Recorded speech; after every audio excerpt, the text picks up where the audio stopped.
Hola, mi nombre es Javier García y en este vídeo vamos a hablar de toda una serie de conceptos relacionados con el tema de las imágenes. Muchas veces resulta que nosotros queremos descargarnos alguna imagen desde internet o bien utilizamos algún dispositivo como puede ser un teléfono móvil o una cámara digital para tomar fotografías. El problema con el que nos encontramos consiste en que muchas veces no tenemos una serie de conocimientos mínimos sobre el trabajo con imágenes y entonces no estamos utilizando las características más adecuadas para el trabajo que nosotros queremos realizar. En primer lugar, vamos a diferenciar entre, digamos, dos tipos de imágenes, que son las que se utilizan más a menudo. Luego, dentro de cada una de ellas, vamos a encontrar que habrá diferentes formatos. En primer lugar, lo que vamos a hacer va a ser hablar de la diferencia que existe entre lo que son imágenes de mapa de bits y lo que son imágenes vectoriales. Las imágenes que nosotros estamos más acostumbrados a utilizar son las imágenes denominadas de mapa de bits. En este caso, nosotros lo que hacemos es que nos encontramos con que esas imágenes están formadas por píxeles. Aquí vemos un ejemplo. Tendríamos la misma imagen tomada a diferentes definiciones.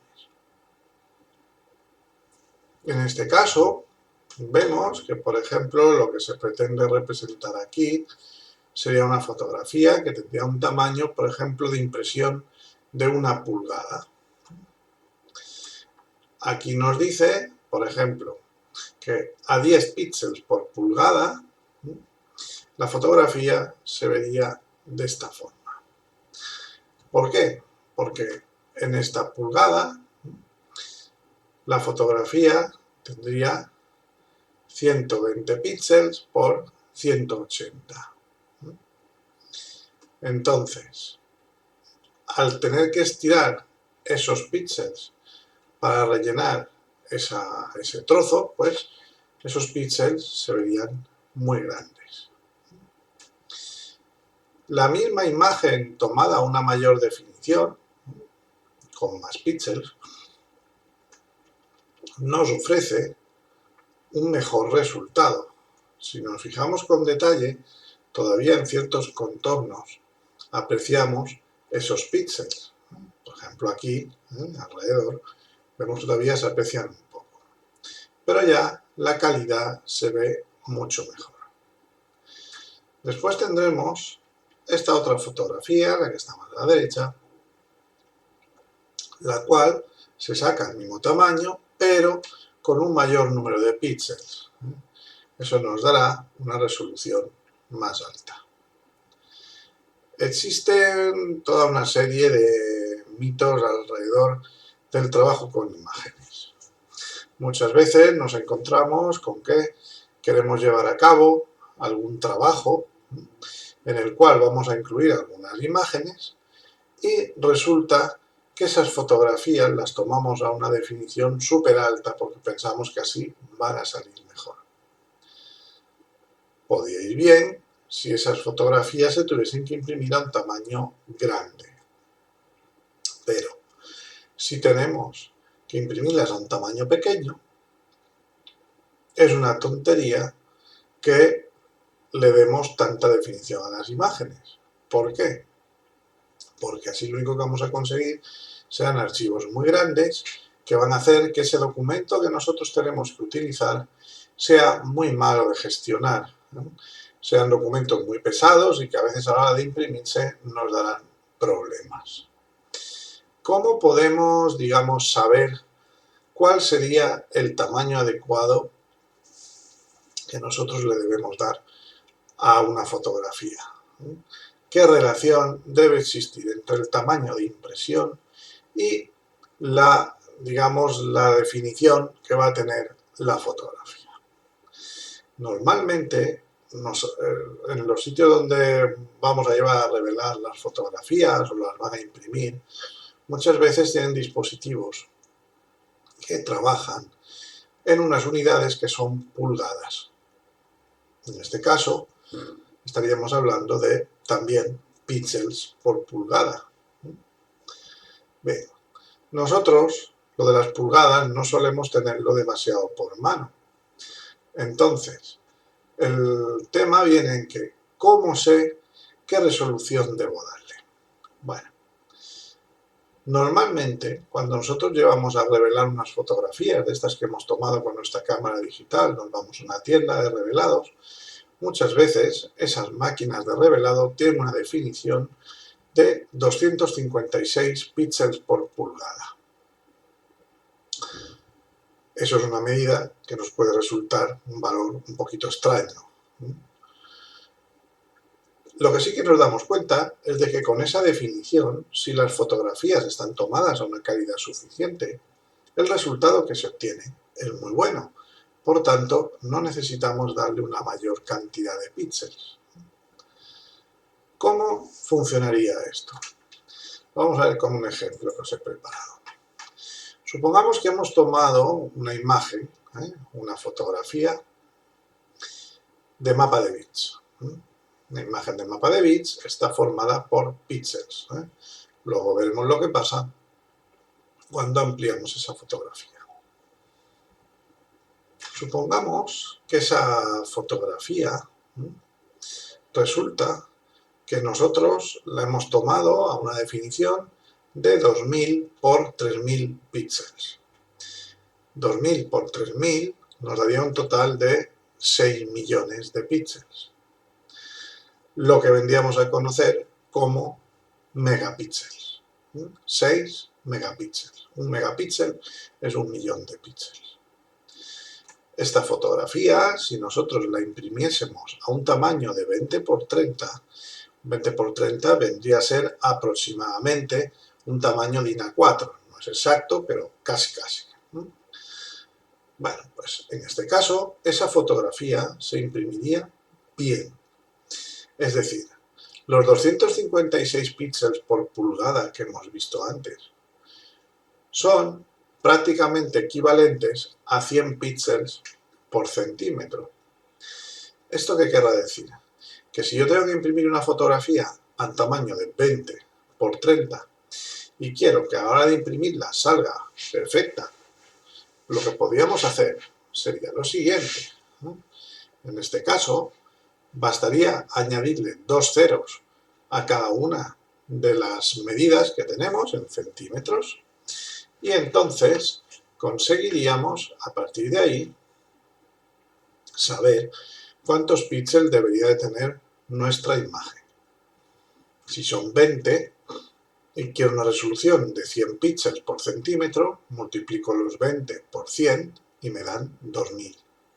Y si son 30 centímetros de ancho, pues multiplicamos el 30 por 100, es decir, le añadimos 2 ceros detrás y ya sabremos que 2000 por 3000 sería el número de píxeles que tendría que tener nuestra fotografía para que al imprimirla a un tamaño de 20 por 30 centímetros tuviese una resolución de 100 píxeles por centímetro. La misma fotografía con el mismo número de píxeles, si la hacemos más pequeña, ¿no?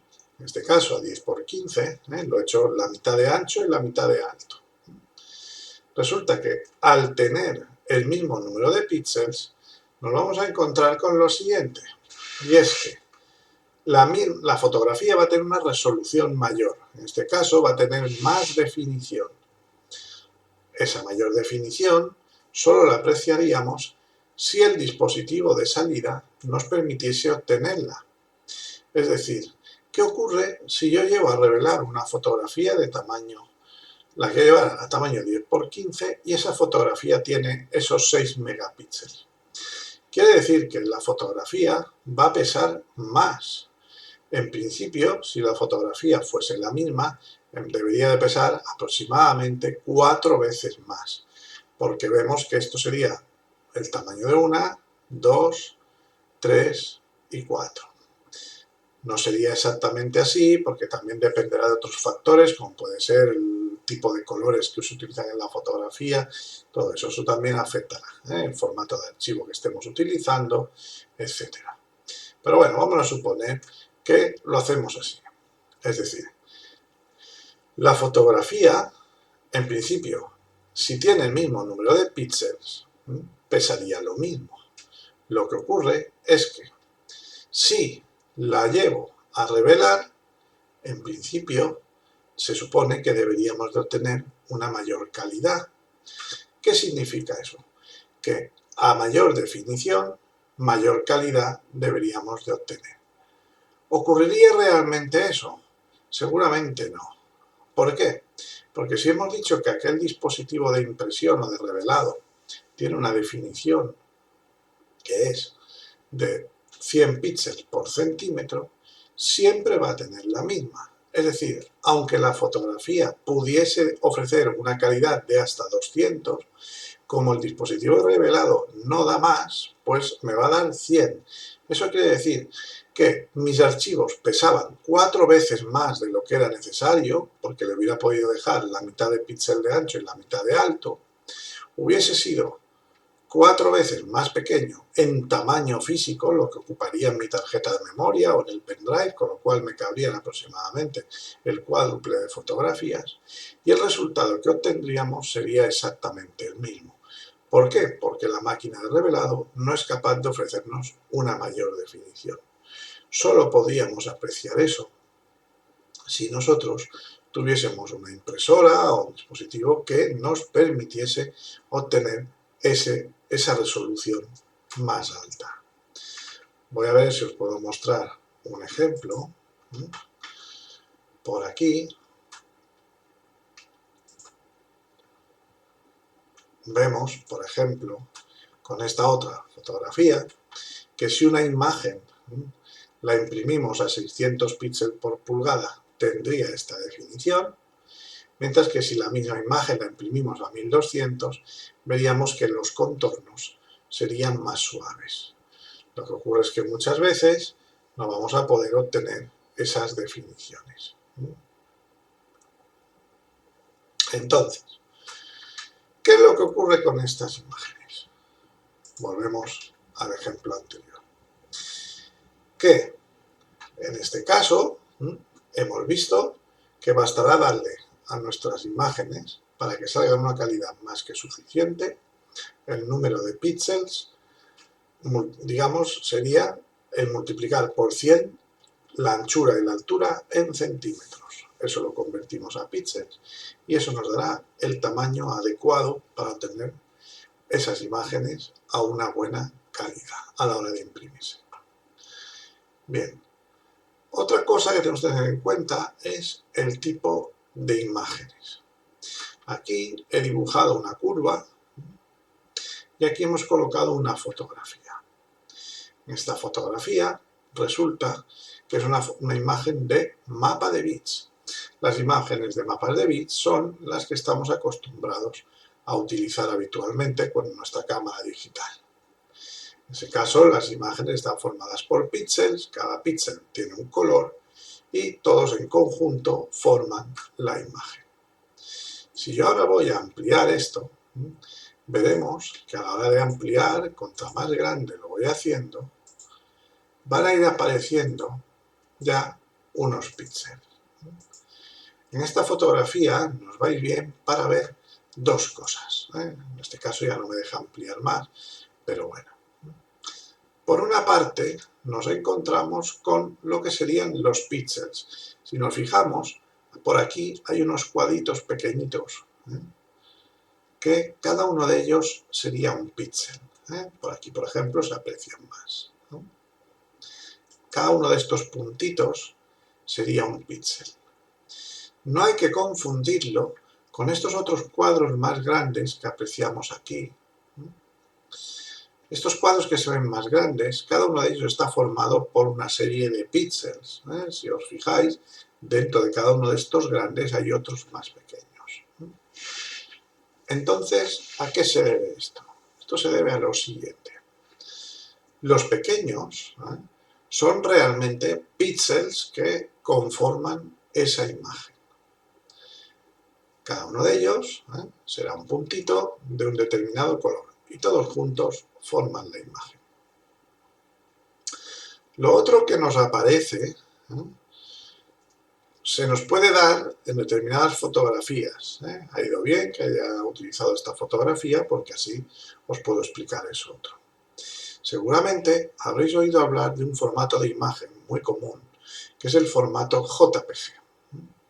El formato JPG tiene una ventaja y es que nos ofrece unas calidades de fotografía muy buenas con un factor de compresión muy alto.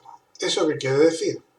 Que una fotografía puede tener muchos píxeles y ofrecer una buena calidad, pero el archivo generado, el que se nos guarda en nuestro ordenador, va a pesar poco, o normalmente va a ser así. ¿Por qué? Porque tiene un factor de compresión muy bueno, es decir, permite comprimir las imágenes sin apenas perder calidad. Todo esto es verdad siempre y cuando no rebasemos ciertos límites. Es decir, a la hora de guardar una imagen en formato JPG, muchas veces vamos a poder elegir diferentes tipos de calidad, desde una calidad más elevada a una calidad más baja. ¿Qué ocurre? Contra más bajo sea el nivel de calidad, más se va a comprimir la imagen. Pero esto va a dar lugar a este tipo de fallos. Estos serían lo que se denominan fallos por compresión. Es decir, lo que hace el programa es, de una determinada zona, pues si los píxeles tienen un color parecido, lo que hace es unificarlos. Les da como un mismo color y entonces esto permite que se compriman mucho más. ¿Qué ocurre? Que si nos pasamos comprimiendo, resulta que entonces la fotografía pues queda así, es decir, pierde calidad. Esto sería entonces una imagen en formato mapa de bits. La ventaja que ofrecen este tipo de imágenes es que nos permiten representar fotografías que, como su nombre indica, tienen calidad fotográfica. Nosotros podemos reconocer perfectamente a una persona, un paisaje, claramente, es decir, veríamos que eso tiene un aspecto fotográfico. Este tipo de imágenes, además, tienen un aspecto normalmente rectangular o cuadrado y, bueno, en relación a otros tipos de imágenes suelen ser algo más pesadas. No siempre tienen por qué serlo, también dependerá del número de píxeles que tengan, del formato de archivo que hayamos creado, etc. Hay otro tipo de imágenes que son las imágenes vectoriales. En este caso, vamos a ver, por ejemplo, este trozo de aquí. Esto de aquí está formado por líneas rectas y también por curvas. Este tipo de imágenes lo que tienen son una serie de elementos que reciben el nombre de nodos. Tienen unos vértices, que son estos puntos, y cuando seleccionamos alguno de estos puntos, pues tiene también, digamos, unos manejadores que nos permiten corregir esta figura. Es decir, la podíamos estirar, la podíamos encoger. Son imágenes que no están formadas por píxeles, sino están formadas por estos nodos, que son estos puntos que conforman la imagen, y que la unión entre esos nodos conformará unas líneas. Esas líneas podrán ser rectas o podrán ser curvas. Hay que decir una cosa, es que estas imágenes, al ser vectoriales, las podemos ampliar todo lo que queramos sin que pierdan calidad. Vemos que aquí cuando ampliamos estas curvas siguen manteniendo la forma curva y permiten aprovechar al máximo la resolución de salida del dispositivo. Es decir, estas imágenes no quedarán pixeladas, sino que, digamos, que quedarían, digamos, siempre con los contornos nítidos. Son unos formatos de imagen que normalmente se suelen utilizar para dibujos de tipo ilustración. Es decir, para hacer un logotipo, por ejemplo, y dibujos de ese estilo. Normalmente no ofrecen una calidad fotográfica, aunque hay algunos artistas que utilizan imágenes vectoriales que parecen talmente una fotografía. Realmente no lo son. La forma que tienen que tener estas imágenes, como vemos, pues no tiene por qué ser rectangular o cuadrada, puede tener la forma que nosotros queramos y se podrán ampliar siempre todo lo que queramos sin que pierda calidad en absoluto. De hecho, contra mayor sea la imagen, más definición obtendremos, ya que podremos representar lo mismo con muchos más píxeles. Se puede convertir una imagen vectorial en una imagen de mapa de bits, para guardarla para ciertos trabajos, ciertos tipos de necesidades, pues también lo podíamos convertir. Al fenómeno de pasar una imagen vectorial a mapa de bits se le reconoce con el nombre de rasterización.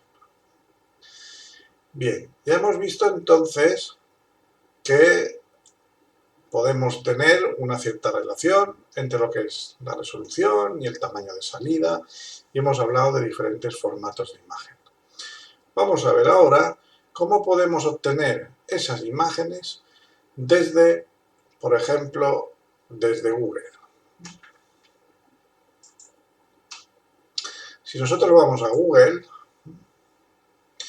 nos encontramos con que hay un apartado en la parte superior que se llama Imágenes. Esto nos permitirá acceder a un buscador de imágenes directamente desde aquí. Hay que decir que han modificado algunas de las características de este buscador.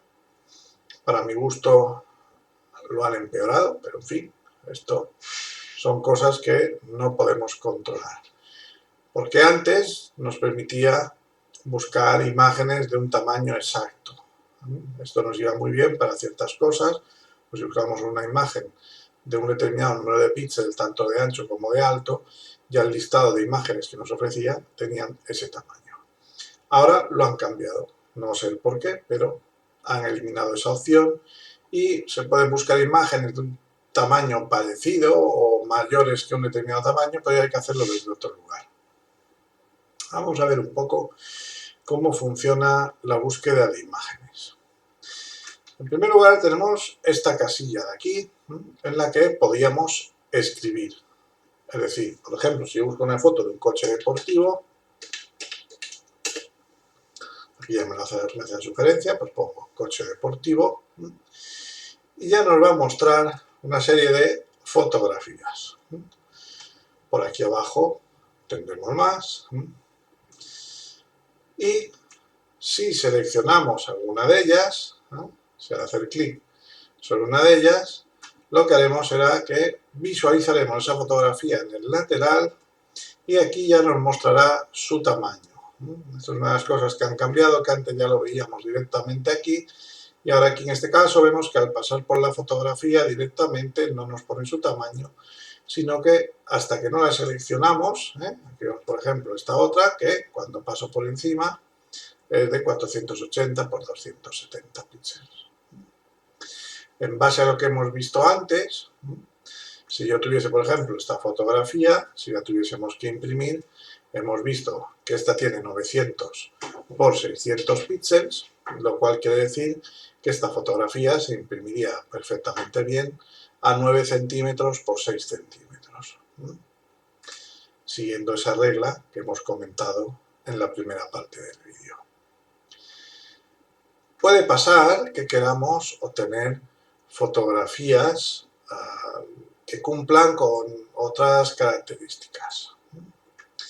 Entonces, lo que podríamos hacer sería, desde aquí, hay un apartado que nos pone herramientas. En la parte de herramientas podemos hacer algunas cosas más. Por una parte, vemos que tenemos el tema del tamaño. Desde aquí, directamente, solo nos ofrece la posibilidad de grandes, medianas, de cualquier tamaño o de tamaño icono.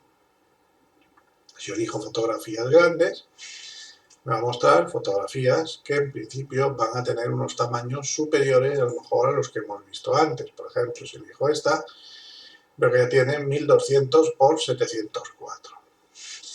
De todas formas, esto no quiere decir que estos sean los tamaños máximos de fotografía que podemos obtener. Si, por ejemplo, esta tiene 1280 por 720, etc. Podríamos ir eligiendo diferentes fotografías. Esta tiene 1920 por 908. También desde aquí podemos elegir el color. Por ejemplo, quiero fotografías en las que predomine el amarillo. Entonces vemos que ya estas fotografías, no quiere decir que sean todas, alguna, por ejemplo, en este caso, pues tiene amarillo a lo mejor o de un tono más amarillento este fondo, no quiere decir que el coche vaya a ser amarillo, pero vemos que en estas fotografías que nos está mostrando predomina más el amarillo. Si elijo, por ejemplo, el color azul, pues me enseña fotografías en las que predominan los tonos azulados. Básicamente, no quiere decir que toda la foto sea azul. Esto nos permite entonces ir seleccionando también según el color de la fotografía. Después tenemos el apartado de los derechos de uso. Esto es importante según la utilización que vayamos a hacer nosotros de esas imágenes. En primer lugar, aquí nos dice que lo filtra, dice sin filtrar por licencia. ¿Esto qué significa? Significa que las fotografías que nos están mostrando podrían tener derechos de uso. Lo que ocurre es que no las ha filtrado. Aquí me muestra cualquier fotografía, las que tienen derechos y las que no tienen. Con lo cual, antes de utilizar una fotografía, deberíamos asegurarnos de que realmente esa fotografía es libre de derechos. Después tenemos otras que ponen etiquetadas para reutilización con modificaciones. Esto querría decir que las fotografías que apareciesen aquí, si yo selecciono esta opción, las puedo utilizar, en principio, sin tener que pagar derechos de autor. Son fotografías que puedo utilizar libremente, pero además me permite incluso hacer modificaciones sobre la fotografía antes de utilizarla, con lo cual no tengo por qué usar esta de forma original, sino que podía modificarla y nadie me diría nada. Luego, hay otras que dice etiquetadas para su reutilización. En este caso, lo que significa esto es que estas fotografías las podía utilizar. Veis que, por ejemplo, esta es la misma que antes.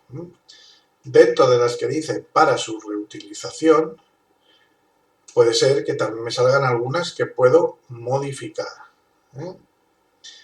Lo que, si elijo etiquetadas para su reutilización, está pensado para que estas fotografías las puedo usar, pero no las puedo modificar. ¿De acuerdo? Es decir, que sería un poco más restrictiva que la otra. Estas otras, etiquetadas para utilización no comercial con modificaciones, quiere decir que las podía utilizar también de forma gratuita, siempre que fuese algo que no me permitiese a mí obtener un beneficio económico con ello. Y también las podía modificar. Y luego tenemos para la utilización no comercial, que sería lo mismo que antes, las podía utilizar pero no modificarlas, y lo que tendríamos es que no debería de ser para fines comerciales.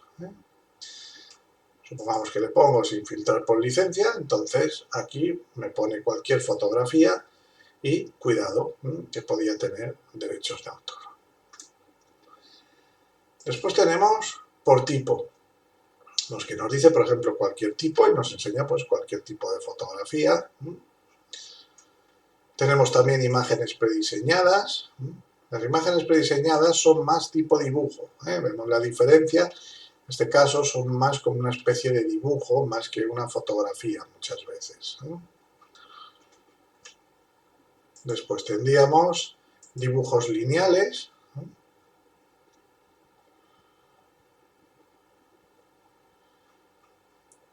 Y imágenes GIF, que estas muchas veces, no siempre, tienen algún fondo transparente.